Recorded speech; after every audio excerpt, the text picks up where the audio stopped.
Okay, hello everyone. So this is the week 8, day 2, the population class in asynchronous format. So I'm very sorry about your inconvenience because of my health and the voice condition and others. So because I copied a lot yesterday. So I wanted to have it as an asynchronous format. So usually in very extreme cases like this, I have averagely one time. So averagely once per semester, I do have the asynchronous format, or maybe it's kind of time. It's a time to do. It was a time to do the asynchronous format. So hopefully we can come back to the in-person format without any restrictions and problems. So maybe at my part is getting better, and my voice is still weird, but it's getting better and coming back. So hopefully we can get back to the in-person format later. Okay, so let's see. So the mortality issue is so last time on Tuesday, we learned more about the on generalities in the mortality. And today I will cover more about some more details in the subcategory of the mortality. And just in case it was not working last time, so let me make it larger. Okay. All right. So instead of the very general mortality rate, so not only the total mortality rate of the total population, the all age groups, I will cover and I will focus on more about the age group specific or the subgroups, sub-age categories of the mortality rate. So there are many subcategories as the infant, child, and youth mortality, and in adults, general, in the elderly mortality, and there are many categories. But we will focus more on the infant mortality, which is a very big, very big issue in every kind of country, because this is a part of the indicator, a kind of indicator of the general level of the well-being, the physical well-being, and the future generation, and adult mortality and the elderly mortality. So based on the textbook, we can see that there's the supplemental textbook. We can see that there are very high fluctuations and high the discrepancies based on their economic condition and their economic development level. So there are less developed countries and most likely to have the higher mortality rate across all the generations. So younger than 1 year old, which is the infant mortality rate, and the youth, and even in elderly and most of the age groups. I think that all of the age groups, the less developed countries would have the higher mortality rate compared with the world average and the more developed areas. So this is not the latest data, but we can see the similar pattern. Even though the gaps are narrowing down more and more, but still we have the consistent and persistent gap among those less developed countries and compared with the more developed countries. So based on what we learned so far, based on the demographic transition theory and many of the developments, there are generally the declines of the mortality. Not only these are some of the big concern as a priority of the policies, but also this is very general trend in the world. So still, there are many regions and the context having the economic development, increased income, more flexibility of their resources, they are more likely to have the better chances of the survival. Institutional sanitary reform, public health and social reform, including the social welfare system and the health insurance system, and advances in medicine. They all combine together to improve their life chances and the survivability of the life. And one part, so infant mortality is a kind of the basis, in the beginning of the life, in the beginning stage of the life. So IMR, infant mortality rate, is very important key indicator, because if IMR is very high, it indicates that the sanitary level, so as we saw before, all those levels are very low. then there will be resulting in the high infant mortality rate. So infant mortality rate is defined as the number of infant deaths. So the numerator will be the events, or number of events as the number of infant deaths to the babies under the age of the 1 year. So the span is from the birth to the 1 year in of their age after the birth per 1,000 babies born. So it's like the crude rate, the basis of the crude rates. We are using the baseline, the base number as 1,000. So again, this is the key indicator of the maternal health and the child health condition. And also in general, it's reflecting the general level of the population health in the country or the society or the state, whatever the unit of the analysis. And also the key indicator of the changing attitudes to the communities in other groups to have children.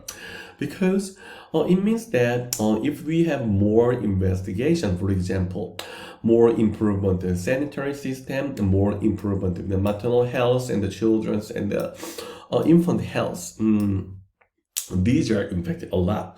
So long time ago, maybe some weeks ago, I introduced one video that in the industrialization period of time, there was a baby, it's a 3 or 4 years old boy who was working as the chimney cleaner, because they were very small enough to clean very narrow, very small places.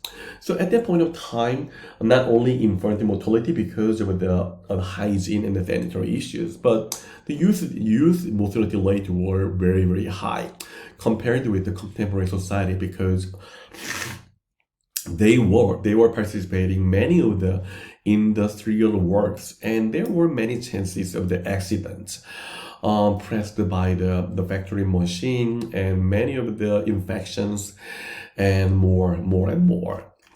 So high IMR means high IMR reflects some social conditions as less developed social and health infrastructure of the society.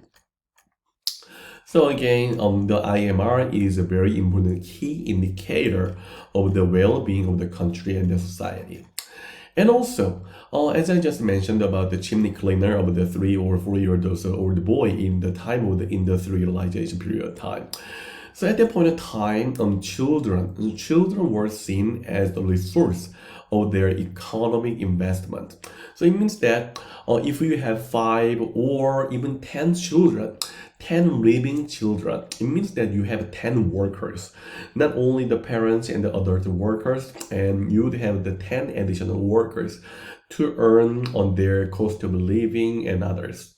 So at that point in time, the social conditions of the individuals, I mean the average level of individuals or low or less educated individuals, they had very low levels of the earning level. It means the standard, the pay scale of even standard pay scale of the adults were very low, and even the younger generations, I mean the youth and adolescents, they were paid so little, very little.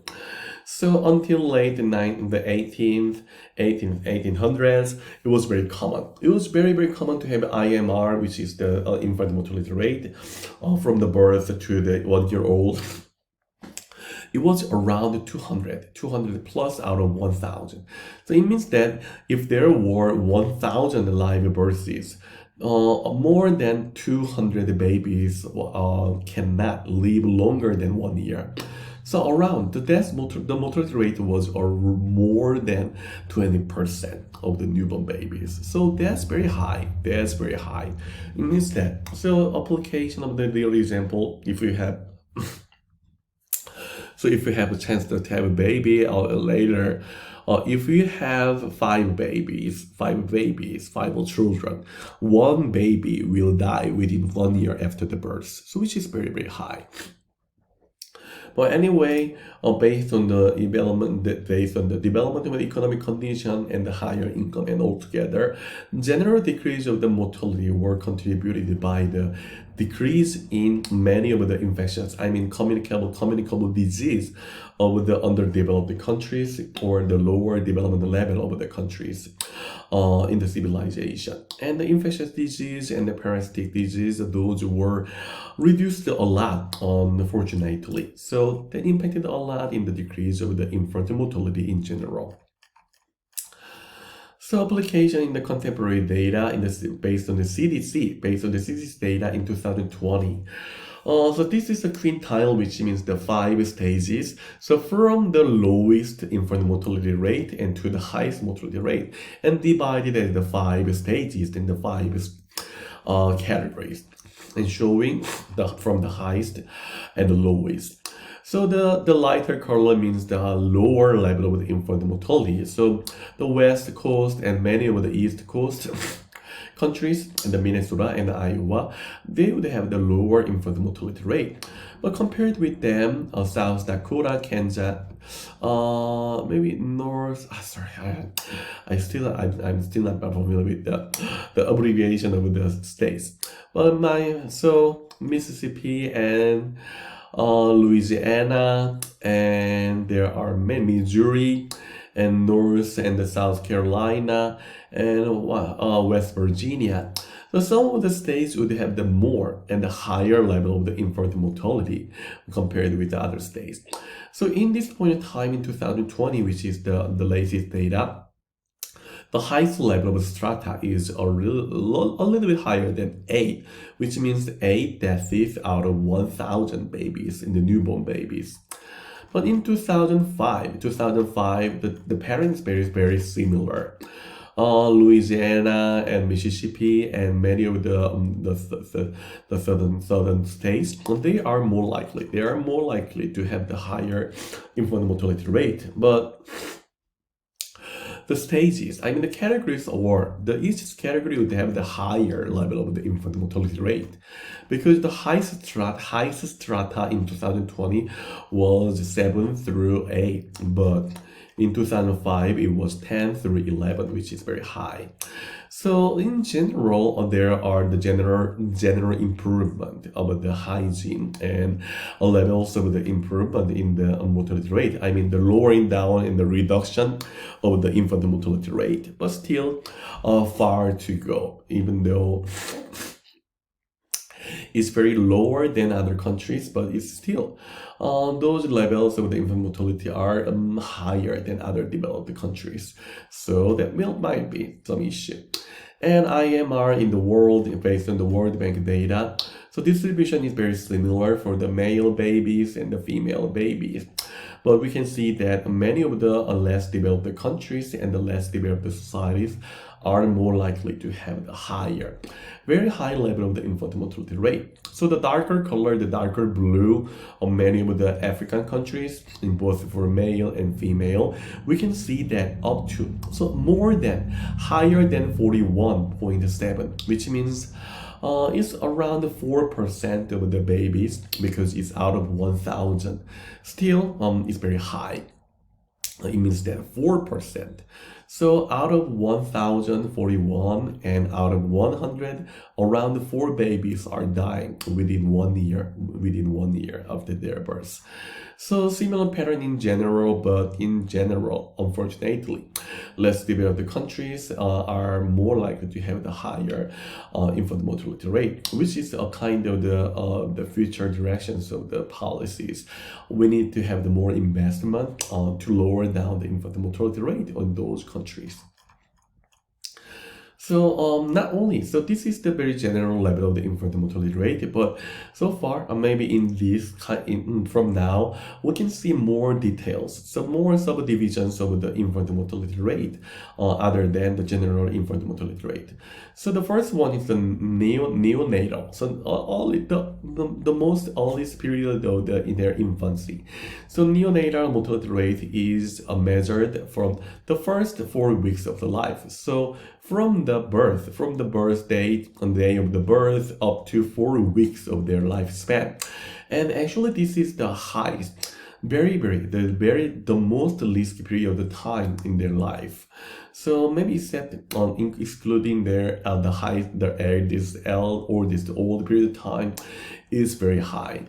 So in 2017 data, 18 per 1,000 in the world, so which is very high in general. So much lower than in the less developed countries, but across the world, 18 per 1,000. This is the neonatal mortality rate, which is NMR instead. The other measures of the infant mortality, which is the PMR, which means from the fourth week of their life to the first year of their life. So that will be the 28th day after their birth to the 1 year after their birth. So it's a little bit lower than the the NMR, which is the neonatal mortality rate, but still very high, 12 per 1,000 in the world. So infant mortality rate and life expectancy in the world. So we can still see, so inconsistency and very constantly, we can see some of the relationship. We can see some of the correlation between, sorry about that. Oh, still it's not working. My voice is not working. Still, the life expectancy. If there are higher infant mortality, there are lower life expectancy. And this is why I said that this is the infant mortality rate is a key indicator of the general well-being and the physical health and social condition. North America, European countries, and Oceania, Latin America, and many of the Asian countries and Africa. In this sequential order, we can see the higher level of the infant mortality and a lower level of the life expectancy as a general indicator. And also the estimated projected infant mortality rate for the period of time around 70 years ago and recently and the future. So we can see that infant mortality rate are getting lower and lower, very dramatically in Africa, and not only Africa but all the countries. So in 1950s, there were very lower differences, and it's getting down still, but there is a persistent gap among the more developed countries and the less developed countries, which is the very still general pattern of the country. Okay, and not only the infant mortality rate, but we can see that the youth mortality rate over the 10 years, as we briefly mentioned last time. So you can see that the consistent pattern of the youth mortality rate is going down. So maybe I don't need to mention it again. And the measure of the youth mortality rate, which is the U5MR, which is the total number of events, is the numerator, as number of deaths to children ages 0 through 4 years. I mean, the full 4 years. So 4 years and 364 days, right? And then births per 1,000. So the child mortality rate is very diverse in here as well. So maybe we can see the country level, and maybe we can see the United States as our main focus most of the time. So we can see still very dramatic change. 1950s, wow, the 3.71. But in these days, in most recent data, 0.69. And how about others? Maybe we can see the China and India. Yeah, based on the recent data, the India is the largest, has the largest population in recent data. So it started from 28%. So 28% of the children had died in the 1950s. So 28%, wow, that's very high, around 30%. So if we have 10 children, around 3 children would die before they were 5 years old. And we can see that the fluctuations going down very dramatically. But compared with India, the China had the more steeper of the decline in the period of time. So usually in the less developed countries, without the clear and very concrete vital statistic system, sometimes and in many times it's very suspicious to see the validity of the vital statistics data, but still it's very dramatic and a very the promising change of the declines of the mortality.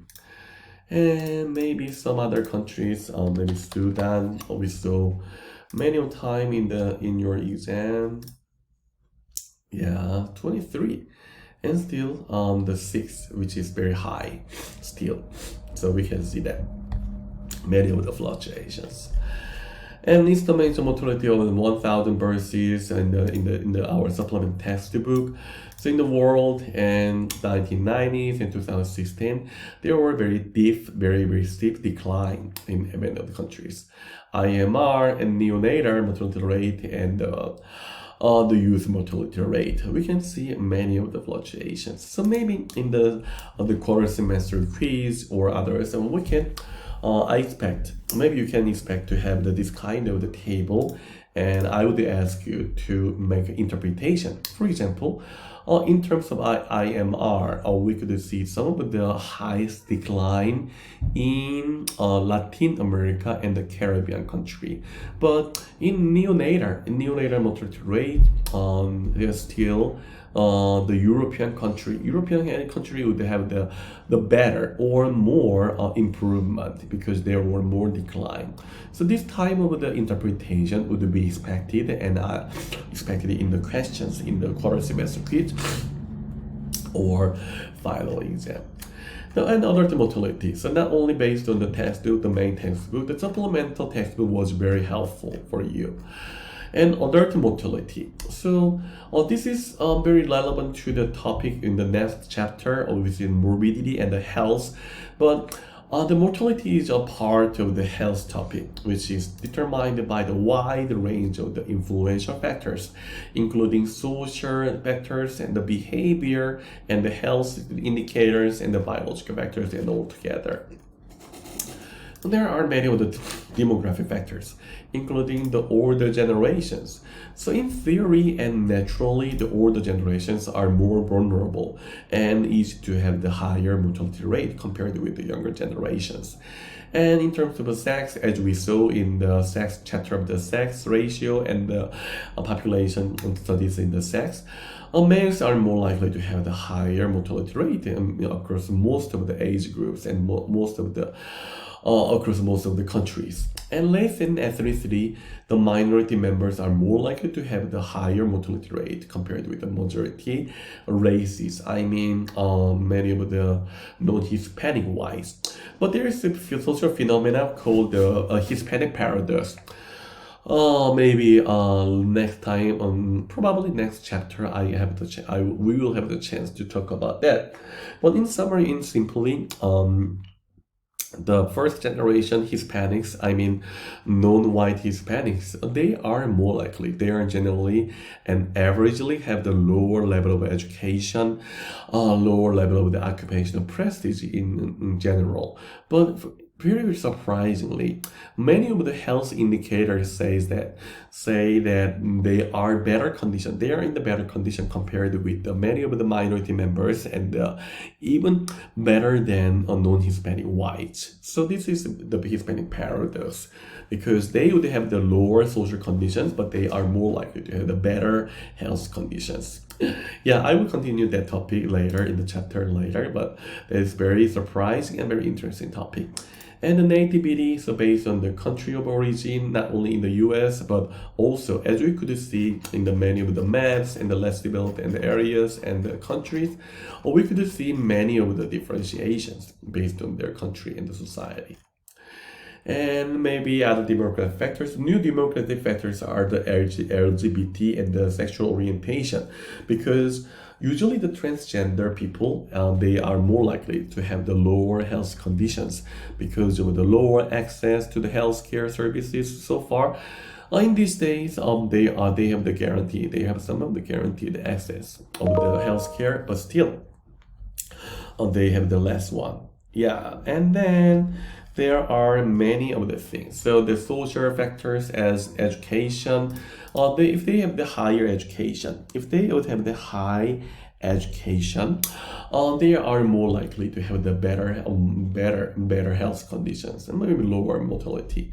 And income, more income, the better. And so the working in the full time and occupational status and the health insurance, having better health insurance and the better occupational prestige and better wealth condition and more frequent health social relations. I mean, social relations as a better social network and the marital status as maybe I can include more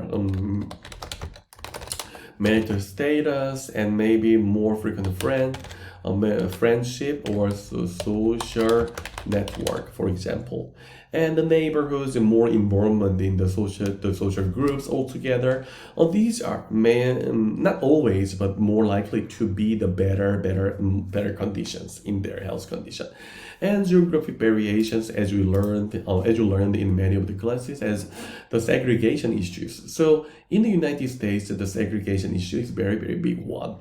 So there's more segregated area. I mean, more wealthier area, they are more likely to have the better access to the medical institutions and the better education and altogether. So based on the geographic variations, we could see many of the differences of the health conditions. Okay. And the health factors as well, the smoking, the drug use, in our conventional knowledge, we can see many of the variations in the mortality. More smoking, unhealthy diets, less health positive behaviors, lower sleeping time, and higher chances of the bad driving habit like speeding and the aggressive driving, lower likelihood of the seatbelt usage, and in the situation of the violences and the conditions, these are all factors of the increasing the likelihood of the higher mortality rate. So this is very big factors as well. And again, on the mortality issues as well. So based on the survivability. So this is a survival the graphic, and this is mortality. As you can see, the higher generations in the higher age generation, there are the higher chances of the mortality pyramid, right? And then, okay, so lower that. And in terms of the survivability, in 1900th century and 900, there were lower level of the survivability. So from the 100% and going down and quicker. But there are the extension of their survivability. So even though they are getting older, there are higher survivability in the later time. So this is we can see. And there are very affluent level of information in the supplemental analysis, supplemental textbook. So I highly recommend you. So for your further study, I highly recommend you to read this part by your own. And maybe there are the topics as well. So my topics of the study, this is the uncommon deaths, including suicide and having suicidal ideation, and the solitary death, which means dying alone and found later, about 1 week later or 1 month later after they were decomposed. So this is the very big topic as well in the mortality. And also the suicide rate in the South Korea has higher the suicide rate in general in others. And the causes of death, this is also the very big issue. Maybe we can change the country and the United States. And then in the United States, the cardiovascular disease is the biggest one, the very biggest, as we could see in the last time. And the many of the differences in Afghanistan, cardiovascular disease, the Africa, cardiovascular disease still. But let's see, in Asia, again, the cardiovascular disease. Central Asia, cardiovascular disease. But South Korea, the cancer. So this is very different pattern. And also how about HIV? HIV is killing so many people. So this is very striking information. So without HIV, I mean AIDS, on the pyramid, the population pyramid, of the Botswana would seem like very thicker. Sorry about that. Much thicker than sorry, actual one. But because of the age, some of the age generation, some of the age groups were gone in this phenomenon.